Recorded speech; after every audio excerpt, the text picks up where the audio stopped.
ఒకసారి మీ మావయ్యకి ఫోన్ చేయమ్మా. నానమ్మా నానమ్మా. ఏంటి నాన్నా? నీకో గుడ్ న్యూస్ నానమ్మా. ఏంటది? కాసేపట్లో నేను చూడ్డానికి అత్తయ్య వస్తుంది. ఏమంటున్నావురా నువ్వు? అవును సీత, వీడు చెప్పేది నిజమే. నేను కమిషనర్ గారిని పర్మిషన్ అడిగాను. ఆయన శ్రీవల్లిని పంపించే ఏర్పాట్లు చేస్తున్నారు.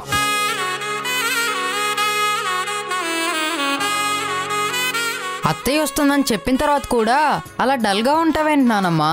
సంతోషంగా ఉండాలి కదా. నువ్వు సంతోషపడతావని ఆ విషయం వాడే చెప్పాలని పరిగెత్తుకుంటూ వచ్చాడు సీత. నాన్న నవీన్, నేనిప్పుడు హ్యాపీగానే ఉన్నానురా. నువ్వు చాలా మంచి మాట చెప్పావు.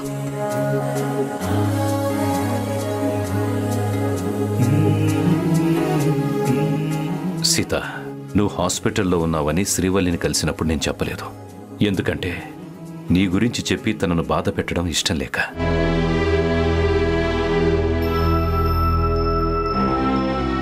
ఇప్పుడు శ్రీవల్లి వచ్చాక కూడా తన ముందు నువ్వు ఎక్కువగా బాధపడకు. అది చూసి శ్రీవల్లి తట్టుకోలేదు. అలాగేనండి. నేను ఆల్రెడీ సిటీలో ఉన్న పెద్ద పెద్ద లాయర్లతో మాట్లాడుతున్నాను. శ్రీవల్లికి శిక్ష పడకుండా తనని ఇంటికి తీసుకొస్తాను. తాతయ్య చెప్పింది చెప్పినట్టుగా చేస్తాడు నానమ్మా. నాకు తాతయ్య గురించి బాగా తెలుసు. నీకు హెల్త్ బాగైపోయి అత్తయ్య కూడా ఇంటికి వచ్చేస్తే అప్పుడు అందరం హ్యాపీగా ఉండొచ్చు. సరేనా? సరే నాన్న.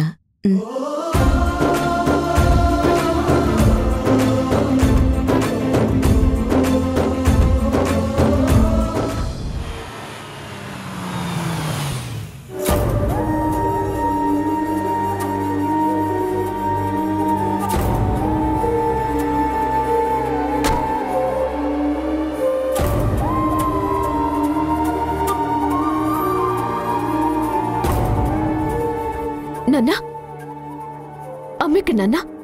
అమ్మ ఐసీయూలో ఉందమ్మా. అమ్మ ఐసీయూలో ఉంటే వీడు నన్ను కలవటానికి వచ్చినప్పుడు ఆ విషయం నాకెందుకు చెప్పలేదు నాన్నా? నువ్వు ఆల్రెడీ పోలీస్ స్టేషన్లో బాధలో ఉన్నావమ్మా. మళ్ళీ అమ్మ గురించి చెప్పి నిన్ను బాధ పెట్టాలని నేను అనుకోలేదు. అందుకే చెప్పలేదు. అయినా మీ అమ్మకేం కాలేదమ్మా, బానే ఉంది. నిన్ను పోలీసులు అరెస్ట్ చేసి తీసుకెళ్తున్నారని చెప్పగానే ఆ షాక్తో స్పృహ తప్పి పడిపోయింది. అంతకు మించి మరే హెల్త్ ప్రాబ్లం లేదు మీ అమ్మకి. ఇప్పుడు తను కొంచెం నీరసంగా ఉన్నా నిన్ను చూడాలని పట్టుపట్టింది. అందుకే మీ అమ్మ పరిస్థితి గురించి కమిషనర్ గారికి చెప్పి నువ్వు మీ అమ్మని కలుసుకోవడానికి ఇలా ఏర్పాట్లు చేశానమ్మా. వెళ్ళమ్మా, లోపలికెళ్ళి చూడు.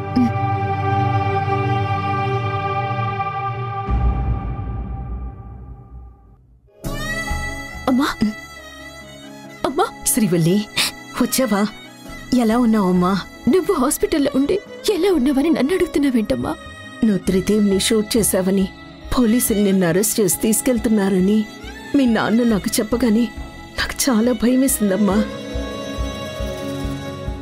నువ్వెన్నోసార్లు త్రిదేవ్ గురించి చెప్పినా కూడా నిన్ను మేము అర్థం చేసుకోలేకపోయాం. నువ్వెప్పుడు ఏ చిన్న తప్పు కూడా చేయవని తెలిసినా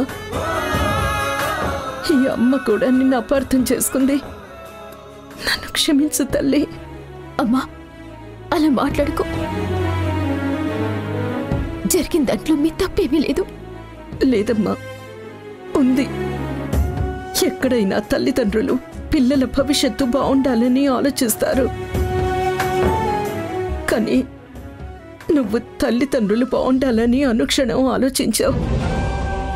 మా కోసమే ఇంతకాలం రాక్షసుల్లాంటి భర్తతో ఉంటూ వాడి నిజ స్వరూపం మాకు చెప్పకుండా వాడు పెట్టిన బాధలు భరించావు. అమ్మా, అదంతా గతం. జరిగిపోయిన వాటి గురించి ఇప్పుడెందుకు ఆలోచిస్తున్నావు? జరిగిందంతా ఒక పీడకలనుకుని మర్చిపో. అసలే నీ ఆరోగ్యం బాగోలేదు. గతాన్ని తలుచుకుని బాధపడితే నీ ఆరోగ్యం కుదుటపడదు. త్రిదేవ్ గాడితో జీవితం మరణం కంటే భయంకరమైంది. దాని నుంచి నేను బయటపడినందుకు సంతోషించమ్మా. నా గురించి బాధపడకు. నాకేం కాదు. నేను సేఫ్గానే ఉంటానమ్మా. ఆ నీచుణ్ణి చంపి నువ్వు మంచి పని చేశావమ్మా. అందుకు నాకు బాధ లేదు. కానీ నువ్విప్పుడు హంతకురాలిగా పోలీస్ స్టేషన్లో ఉన్నావు. అది తలుచుకుంటేనే నాకు చాలా కంగారుగా ఉంది. అమ్మా, నాకేం కాదని చెప్పాను కదా, మళ్ళీ ఎందుకు కంగారు పడతావు? నువ్విలా కంగారు పడుతూ నాన్నగారిని కూడా కంగారు పెడుతున్నావు. జీవితం అన్నాక అన్నీ మనం అనుకున్నట్టే సాగవు. ఎత్తుపల్లాలనేటివి సహజం. నన్ను బయటికి తీసుకురావటానికి నాన్న ప్రయత్నాలు చేస్తున్నారు. నేను త్వరలోనే వచ్చేస్తాను. నువ్వు ధైర్యంగా ఉండు. అది కాదమ్మా. అమ్మా, నేను ఎక్కువసేపు ఇక్కడ ఉండలేను. తొందరగా వెళ్ళాలి. కరెక్ట్గా మందులు వేసుకుంటూ టైంకి తింటూ హెల్త్ చూసుకో. నువ్వు ఆరోగ్యంగా ఉంటే నేను కూడా ఆనందంగా ఉంటాను. సరేనా? సరే. నేను వెళ్ళొస్తానమ్మా. జాగ్రత్త.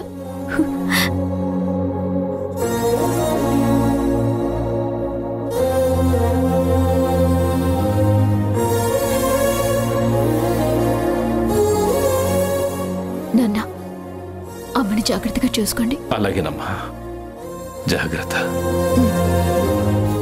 పదండి మేడం.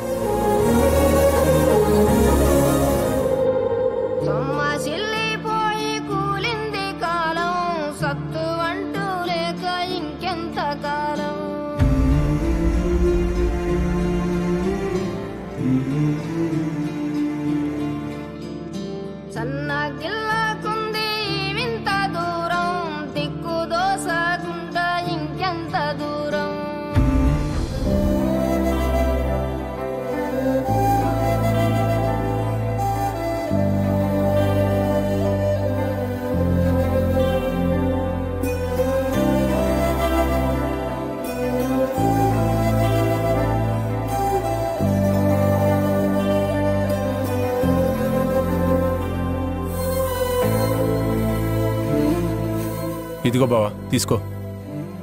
ఏంట్రా ఇవి? నీ పేరు మీద మావయ్య గారు రాసిన ఆస్తి. నేను నీకు మాటిస్తున్నానక్క, ఆ లడ్డూగాడు జైల్లోనే చేస్తాడు. లేదా చట్టం కళ్ళు కప్పి బయటికొస్తే నువ్వు అడిగినట్టు వాడి తల తీసుకొచ్చి నీ కాళ్ళ దగ్గర పెడతాను.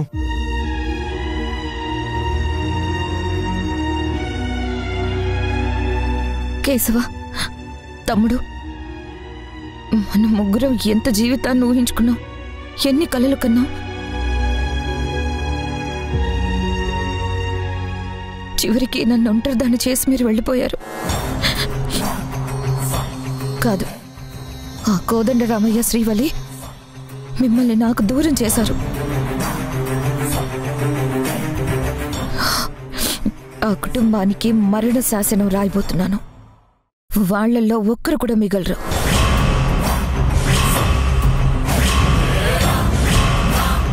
కానీ వాళ్ళు చావడానికి ముందు నరకం అనుభవించాలి. అలా చేయాలంటే ఆ ఇంటికి ఇప్పుడు వారసుడు దినేష్ కదా. కోదండరామయ్యకి తలకొరివి పెట్టేది వాడే కాబట్టి దినేష్ని ముందు హత్య చేస్తాను.